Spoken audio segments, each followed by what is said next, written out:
Anxiety and worry are useful emotions. Nevertheless, when the nervous system is not properly regulated, we cling into those emotions.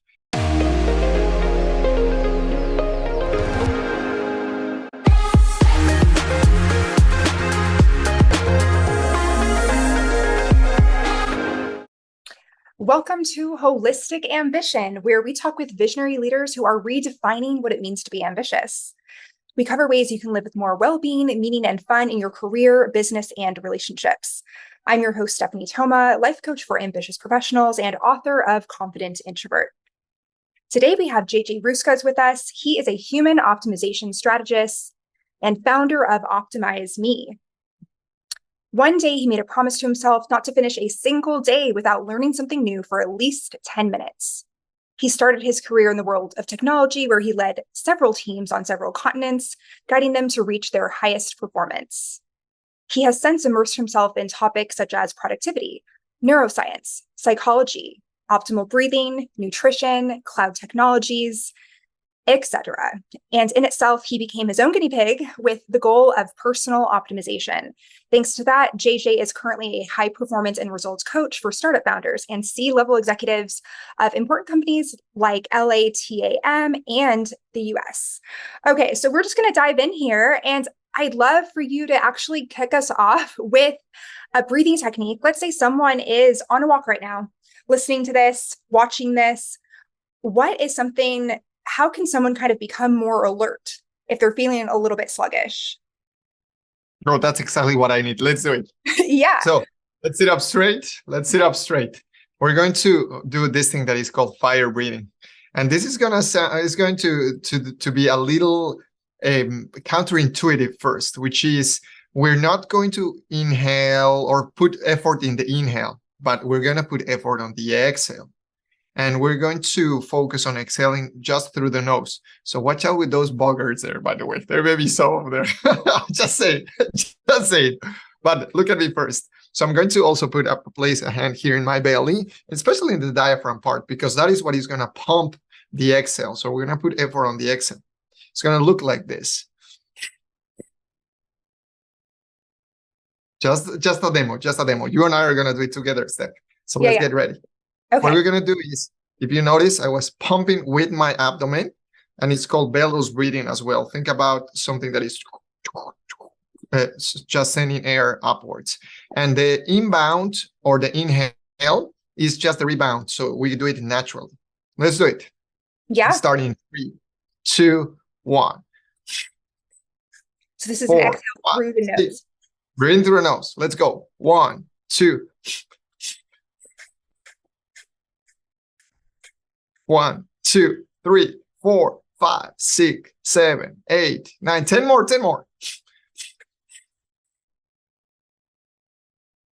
30. Slow it down. Slow down. Okay. So that was a nice demo, and I know what you mean. I hope everyone blew their nose before that. You know, it's one of those things. It's very, there's nothing like that sort of breath of fire. Thank you for sharing that. For those who aren't familiar with that, I know that you walk through that in your classes, and it goes a lot more in depth. So, something else that's coming to mind, there's so many different ways to optimize your breath. So can you share with us, in addition to breath of fire, if there's anything else that maybe people don't really quite understand about the power of their breath in general? Yes, and there is, I would say, a lack of education around what an inhale versus an exhale does. And inhale is, in essence, is a stimulation. In this case, we were forcing the inhale by this rebound. By the exhale step, longer exhales are what relaxes us. So at any moment, you can use your breath like gears in a car. So if you need to breathe, to stimulate, like do this kind of shorter breaths, or even this is another one, or the opposite, which would be to relax is exhale slower, very, very, very, very slow. And that is going to relax also the body. Now, a way to detect if that's working or not is with your heartbeat. You place your hand on your on your heartbeat and you start doing exercises like this, you will notice how the heartbeat races or relaxes. Yeah. And something that I'm recalling from one of your workshops was around, let's say that someone is snoring. How does that tie in with breath? Let's say that someone either is a snorer and they're aware of that in their life, or they are among a snorer and they would rather not be. What can be done? So, yeah, oh, that's a tough one, and it's because snoring is in essence it's a muscular situation or some inflammation that may be happening, but it not be only that it's annoying the sound. Okay, I'm not talking only about that, but it can be very complicated and it can lead to sleep apnea, obstruction during sleep, and in those moments, that's when we are not allowing our body to fully recharge. So unaware of this situation when we're sleeping and we have those disruptions, probably that started as a snore and then led up to sleep obstruction or respiration obstruction.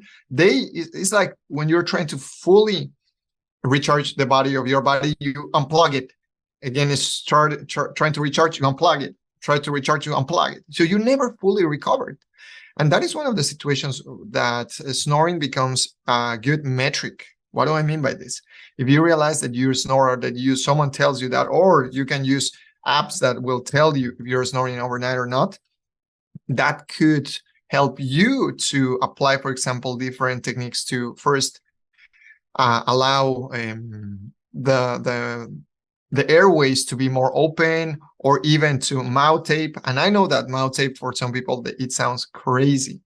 You follow me, right? It sounds crazy. But when we mouth tape the mouth, we force the nose to open up. And by forcing the nose, it also helps our arteries to open up.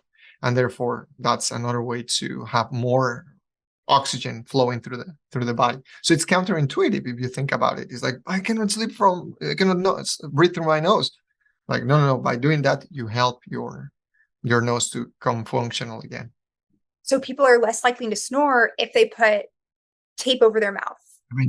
Eventually. Oh, obviously, immediately that is going to happen. But the after effect is that they're going to get more carbon dioxide buildup and they're better circulation. Now, one thing from a book that I recall is called You Can Sleep Well by Dr. Itzikowski. He has this theory that people that sing or that practice some kind of singing or humming that creates effort in the throat muscles, they never snore. So what about singing to just strengthen the muscles? That's a nice thought. Oh my gosh, have the snoring person in your life, or if you are the snoring person, just start singing, flip the script. That's awesome. So, how can someone, since we're kind of on the topic of sleep, how can someone use their breath to sleep better? Let's say, regardless of snoring status. So in order to sleep, so sleep and breath are so intertwined. It's not that when we go to sleep, we stop breathing. It doesn't happen like that. I mean, breathing is 24 hours, right? So we can cue our body or train our body to start getting into proper recovery during sleep. For example, this is called a sleep ritual, right? Let's say that you go to sleep, go to bed at 10:30 p.m. So what about by around 10:15, you start with a breathing protocol to down-regulate you? Meaning, if you've been on during the entire day, at 10:15, you sit down and you say, I'm going to do this protocol, maybe triangle, meaning 5 seconds inhale, 5 seconds exhale, 5 seconds hold, for 3 minutes. So by doing that, you already started decreasing the stimuli from the nervous system and preparing you to have a better rest, right? And you don't even need to do that only at that time. That would be beautiful, like pre-bed ritual. But when you're in bed as well, having something similar there that allows you to exhale longer. Therefore, you're telling your nervous system, it's all good. It's all good. By telling the nervous system through the longer breath exhales, you're preparing it to sleep better. Now, at night, what happens if, for example, during night, boom, you wake up, insomnia. Oh my God, right? So what I was leading just a session this morning with people in Europe and here in the US, and we were talking about having pre and pre insomnia protocols, meaning when insomnia comes, you have already a set of different breathing techniques. For example, one of them, inhale full, and then one more inhale, and then exhale very, very slowly and gently. That for 5 times. That's called physiological sigh by Andrew Huberman, right? Having some of that you know that when insomnia hits, boom, that's going to help you to relax again and allow you to slip into the land of Morpheus. So those are techniques to help us improve our sleep. Yeah. And, so we got started with a breathwork technique, but let's say that someone's listening and they're like, hold on, what is breathwork? How would you describe what breathwork even is to someone that is not yet familiar with it? Or maybe they did it once, but they weren't really sure what was going on.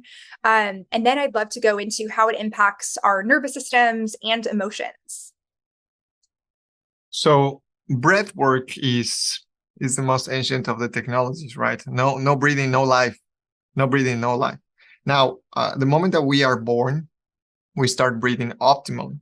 Nevertheless, after years and years of receiving stress in the body and not knowing how to deal with that, we start getting into dysfunctional behaviors. And in this case, it's dysfunctional respiratory behaviors. You name it. For example, you receive the stress and you hold your breath and you stop breathing for a while, right? For many people, that's what happens. And it became so automatic that we don't even realize that we're doing that. And that leads to, obviously, a dysfunction in breathing. So breath work is, in essence, understanding the power that we have within our own breath to change and regulate states. Like I mentioned in the beginning, stimulation, relaxation, keep you in balance, keep you focused. So why not using the ultimate resource of a human, oxygen, to improve continuously our performance and to be highly performant under any circumstances, or optimally performant, I should call it. Yeah. And, when you talk about optimal performance, I'd love for you to also define that for listeners and those tuning in as it relates to, of course, successes and productivities, but also, since this is holistic ambition, also, let's say, overall wellness and emotions. Mm-hmm. And answering part of the previous question around the nervous system, it goes tied up with optimal performance. So the majority of the people think that high performance is the hustle and be highly productive. But is it truly like that performance? You and I are right now co-regulating. We're performing, okay? We're performing for each other and for the audience. But it's not that we're performing, faking something. No, it's the way that we are constantly living. If you're sitting down by yourself trying to solve a problem, you're still performing by yourself. If you're in front of an audience, even if you're doing nothing, if you're taking a shower, you're still performing. Performance equals life. Let's put it that way. Mm-hmm. And so optimal performance means how to address a situation that in ways that is optimal to enjoy that situation more. If you're under stress, how do you use your inner resources to deal with that stress, navigate it, and then come even better after that? Now, if you're in a relaxed state, how do you even perform better at that relaxed state? Meaning, how do you enjoy more? How do you surrender more? Okay. And in all of those situations, from high stress to zero stress, the main part is the nervous system. Our nervous system is sending information to the body through every single cell, right? It's the conduit of information or of inputs that comes from the outside and internally equally. And a dysregulated nervous system leads to a dysregulated life, a dysregulated reality. That's when we have people over anxious or over worried, you name it. Anxiety and worry are useful emotions. Nevertheless, when the nervous system is not properly regulated, we cling into those emotions, meaning them like we're becoming very good at being anxious. We're becoming very good. Think about it. You're training it. Your nervous system doesn't know what's good or bad. And it happens the way that we train in our our nervous system is mostly through emotions. It's not through logic, it's through emotions. And like I mentioned in this case, if anxiety is something that we've been over and over and over again training, then the body knows very well, the nervous system knows very well how to execute that one. And once you ask it to go into happiness, it's like, no, that's a foreign emotion. I don't know that much. Right? What's that? That feels awkward when you're there. So I was talking about this the other day in a class that I was leading, and it was breath. The breath is the lubricant for emotions. Breath is a lubricant for emotions, because when you're, for example, in one of my classes, you have to breathe through the entire thing, and you are going to feel lots of feelings, and those feelings come to the surface of the body, and sometimes those emotions come without even you understanding cognitively why they are coming, and that's okay. Instead of suppressing those emotions, we allow them to come. Now, obviously, if you have had a buildup of emotions that they have not been processed, you're going to have equally a discharge. Mm-hmm. Nevertheless, by becoming more and more attuned with your emotions, and once they build up, you let them go. Once they build up, you let them go. You start getting into what's called emotional fluidity. And you become very fluid with your emotions, allowing the positive and the negative ones to go through your system without taking too much of yourself. Yeah, so kind of like riding an emotional wave, so to speak.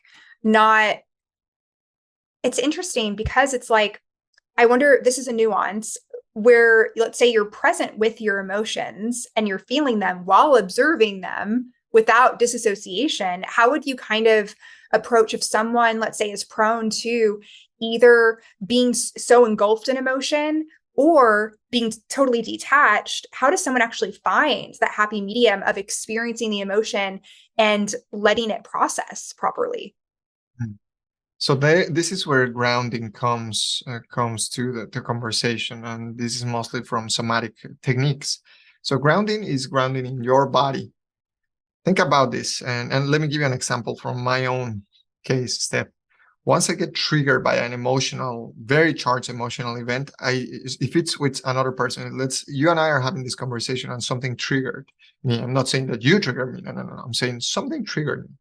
So I tend to do this thing, and I turn my head around and like close my eyes and like feel like, oh my God, but I'm dissociated from you. If you and I, for example, are having this conversation, I still want to be focused on you. So a way to do that, still experience the sensation, is coming back to eye contact, allowing the system to go through. And you can, for example, right now what I'm doing is I'm focusing my awareness on my right foot, on the sole of my right foot. You can do it anywhere, any place that gets you back here, because that emotion, the emotion that we're experiencing, lasts for about 45 seconds, 60 seconds at most. That's it. And what it's creating havoc in our system is not the emotion itself. It's not the emotion. It is the resistance to the emotion. That's what we are. That's the reason that's getting created so much anxiety, or you name it, right? And we feel like this is too much. No. If you would allow the emotion to come, the emotion that you don't want to feel, many was like, whew, hey, that wasn't that bad. And then your system can think clearly once the emotion has gone through it. Yeah. And, when it comes to, let's say, having this attunement to emotion and being in a position where you're working with executives who maybe they've spent so much of their lives sort of being like, okay, nose to the grindstone, got to get it done. Like, what are emotions? So I'm curious actually about what inspired you getting into this line of work. Was there an experience that you had at a breathwork class? Was there a mentor? I'm curious about sort of that catalyst that let you know, this is something worth pursuing. It was pain, emotional pain. And the way that the majority of humans work, including myself, is that we seek out help once the pain is unbearable. And in this case, I remember many, many years ago, about 10 years ago, probably, I felt this. I was in a relationship and I had a massive breakup. Like, it was terrible. Terrible. I mean, for the situation, was not bad. Now that I think about it, it's like, right? But at that time, it obliterated me, and my emotions the emotions that I was resisting were so big that I couldn't even think clearly. And in the short bursts of clear thinking that I had, I was asking myself, what's happening? It's like, how come I go between Dr. Jekyll, Mr. Hyde, being this guy, and then boom, completely carried by the emotions, right? Or the Hulk, Bruce Banner and the Hulk. Suddenly, that changed. I even have a blog post that I wrote about this in my website now that I think about it. And in those moments of clarity, I decided starting diving without knowing what was going to lead me all of this into, right? And that's what I started getting into meditation and started getting into understanding somatic practices, how the body keeps the score, how the body somatizes ideas, and so on and so forth. And undeniably, all of the techniques lead you to emotional states. And my theory is that the hardware, the body, and the software, the mind, cannot run without the energy, and the energy are the emotions. That's their lubricant. That's the fuel of the system. Emotions are fuel of the system. So that's what got me there, Steph. Yeah. So, I mean, it sounds like sometimes people just kind of, they're dabbling. They're like, oh, this would be fun. Other times, like, something happened. And it's almost like, it sounds like maybe this was something that out of like a dire need. But this is something, you know, we've talked about this before, where someone could be going through something catastrophic, or, you know, there could be also a gentle introduction when things are fine, and it's like more of a deepening. So I know that, you know, you do classes all the time, some that are more immersive, that are longer duration. So I'm curious if someone, let's say, I mean, and even I'll share, before I moved to Austin, I was doing breath work maybe 1 or 2 times a year. It was kind of a big deal. And then when I moved to Austin, I was like, whoa, people are doing this like every day. And I started doing it at least once a week. And I'm curious, you know, how much is too much breath work? Or how do people find the optimal cadence for themselves when they begin the practice? Hmm. This is what we call the pendulum. So we humans learn based on a pendulum. We start with a behavior, and then we pendulate to the opposite of the behavior, and then we find a middle. So many people, because of the idea of perfectionism or the idea of failure or whatever, they're inhibiting themselves from growth. So in this case, let's put it very clear. No breathing equals death. No breathing equals death. So you don't want to go to that extreme. Now, it depends. When we're talking about breathwork, we're talking not only about the type of classes that I lead, where they are super ventilation, we're hyperventilating people. Okay. Breathwork, the word breathwork has such a depth of different practices, from the most relaxing ones, the most intense ones, you name it, the ones that last for one sigh to the ones that last 4 hours hyperventilating, and everything in between. So as long as you are breathing every the 24 hours, we're good. But now, how do we breathe optimally? For example, having this, let's start with the minimal dose. Having 5 minutes of focused breathing. Okay, no, not even 5 minutes. Let's go with 1 minute of focused breathing per day. That's it. So that you are controlling your inhale and exhale. That gets you into the present moment immediately. And if you like it, that's going to become 2. And if you like it, that's going to become 3. And that is more relaxing, right? Now, if you go to some of the sessions that I have, oh, that's gonna be a workout for your nervous system. You're not gonna let me lie on that, Steph.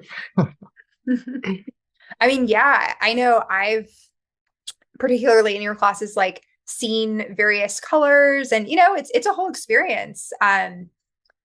But yeah, so I mean, it sounds like people just need to find out for themselves what the right cadence is, but it doesn't sound like you can do too much. In this case, the other one, for example, the one where I put you under lots of stress, I would recommend, and people ask me this, how much is too much? So I would recommend, hey, start coming once a week. If you feel, not think, if you feel that is helping you viscerally and you want to do it one more time, okay, let's go twice a week. And eventually also your nervous system adapts. Now, for some people, 1 week may be too much. So I suggest them to, okay, come every 2 weeks. and then you're gonna find in this pendulum what's your middle, what's that it works for you. So it's an experimentation. It's an experimentation side. Yeah. And, what's the difference between someone, I mean, even based on studies, someone who does breath work regularly, let's say once a week or more, versus someone who doesn't do it at all? Clearly, the difference is the level of reactivity. The person that doesn't practice any kind of contemplative practice, not even only breath work, their level of reactivity is super high, compared to the person who, it's not only breath work, even just slowing down. Like we were talking about this, Joe Dispenza, slow down, right? Even taking a few minutes per day to get centered has a massive impact, and you will notice the person that is hectic, erratic, or even depressed compared to the other one. Yeah. So, when it comes to, so it sounds like there's this real tie-in with how people show up and then how that impacts one's relationship with themselves, their relationship with others. Because, hey, when you're reactive, are people loving that? Maybe not. So, and yourself, are you loving that? Probably not also. And, on this vein of human optimization, there are certain fads that have been popular at certain points in time, like, coffee, bulletproof coffee with, putting butter in there. So, I mean, you don't even need to speak to that specific one unless you have an opinion on it. But I'm curious if there are any other, I don't know, like either fads that you think are interesting to try or actually helpful, or tried and true strategies for people. Mm, well, you're making me think on this step. Okay. Biohacking is equally as big as breathwork, right? Because what do you want to biohack? What are the main common human functions? Eating, moving, relating, thinking, feeling, sleeping, and mostly breathing. So in that hierarchy, let's say if we, and I was sketching a diagram on this actually. It is, let's say that you invest 2 hours day total, 2 hours day eating. Let's say that you invest total 4 hours in movement, whether it's with a workout or moving, total time. Then you have, let's say, another 4 hours relating, or 5 hours relating to other people. Then you have at least 5 to 6 hours of sleep, at least.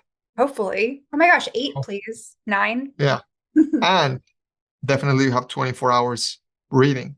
So in that hierarchy, the I would suggest the listeners to think, okay, where do I want to put my investment so that I have the best return ROI in my biohacking experiments, regardless of what is the biohacking experiment, regardless of what it is. Because I can tell you, for me, it works this and this and this and this, but my nervous system, my physiology is not like yours.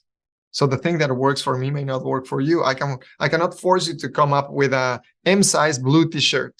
First, because probably you're not an M size. Secondly, because you hate blue t-shirts, and not because I am the guru of the moment that you have to follow me. So in this case, being very attuned, like you said, with one's needs, we intuitively know what we want. I have clients, women clients, that they know based on their period when they crave iron, they crave meat, and it's because their body craves iron, right? So instead of, no, this is the diet and I'm sticking to the diet, is like, what if I would stick to the diet that my body needs right now? So Yeah. that experimentation is key. Yeah. I mean, you're introducing intuition to this piece where, when I think of human optimization, there's almost something kind of hyper masculinized about that, just kind of like, come on, let's go, let's optimize. But, then also it sounds like having the different tools like breath work ultimately empower people to slow down and understand, wait, what actually feels right for me beyond being in your brain and checking off boxes.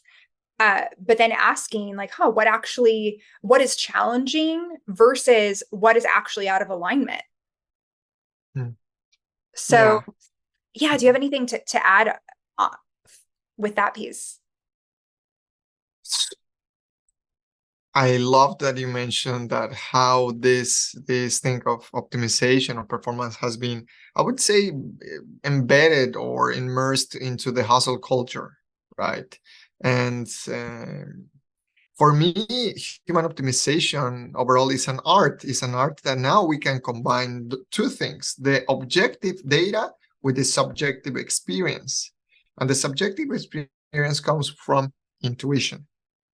And for example, in my case, I have the Aura Ring here. It's one of my favorite gadgets. I've been using it, wearing it for years, for like 4 or 5 years. And the data tells you something every morning. And I have many clients that in the past they were so obsessed about the data. Oh, my score is so low. They create this self prophecy like, oh, I'm tired, right? But the data is gonna fail over time. The most important thing is being attuned with one and to start playing games. So for example, in the morning, I know that the last night for me was a little taxing. So I knew that, okay, I know that my body is in this range of score based on hour, and I go on the hour, and I went, and yeah, it was around that range.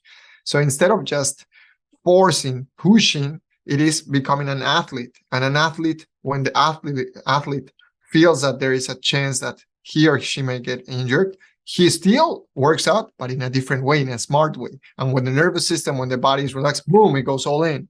So you are full in and full recovery, full in and full recovery, instead of just having, like you said, those check boxes checked, and I'm going to hustle my way through, I would say, burnout. They don't realize that, right? Well, hustle my way through this. Well, that leads you to burnout quickly. Yeah. So even, I think this is a very natural next question. How do you define ambition? Hmm. I like the word ambition because in Spanish it's different. In Spanish, it has a negative connotation. Mm. In English, there's a difference between greedy and ambitious person. And I like it so much. I like it so much, Steph, because that allowed me to actually pair up and answering your question. An ambitious person is someone who is willing to continuously grow. And also the flip side of growing is serving. Because if it's only growth for ourselves, for my pleasure, only for me, it's equally damaging. The point of growing, at least from my perspective, is growing so that I can serve more. So an ambitious person is, for me, someone who wants to grow him or herself every day and serve equally. Mm. Yeah, that's so potent. I love that you bring up that, because, there's a lot of talk in the personal growth space about it's okay to be selfish, or, so, and then some people are like, oh, like, be a servant. And this is a happy medium where you are quite literally, figuratively filling up your own cup so that you have more to give, right? So it's, what can you control? What do you have ownership over? Yourself. So, I love how you're kind of tying that together for us here. And what does holistic ambition mean to you? Oh, in this case is growing in every single aspect of the human condition. We talked about some of the things that makes us human. There's not a manual for being a human. Literally, every one of us needs to write our own manual. Nevertheless, once we start writing the manual, we start realizing that, hey, I can grow in this area and in this area and this area. Let's say improving sleep, improving breathing, improving, you name it, productivity. But at the same time, improving our connection with another person. So the wholeness in this case is not only wholly me or only me. In this case, is how do I grow so that I can make the rest of the environment grow as well, so I can support that growth. So for me, that is more holistic ambition. Beautiful. And how can people that are tuning in today, how can they stay connected with you? Oh, that is the easiest one. Let's go into JJ Ruescas. That is JJRUESCAS.com. And you're going to find the website, the podcast, the events, the workshops, and with that same name in all the social media. So that's the easiest one. Awesome. Well, thank you so much, JJ, for your time today and sharing your insights and your expertise. And I'd like to thank everyone at home. Thank you for watching and tuning in here. Consider this your invitation to go ahead and like and subscribe to be the very first to know of the next speaker in our Holistic Ambition series. Wishing you a beautiful day. Until next time.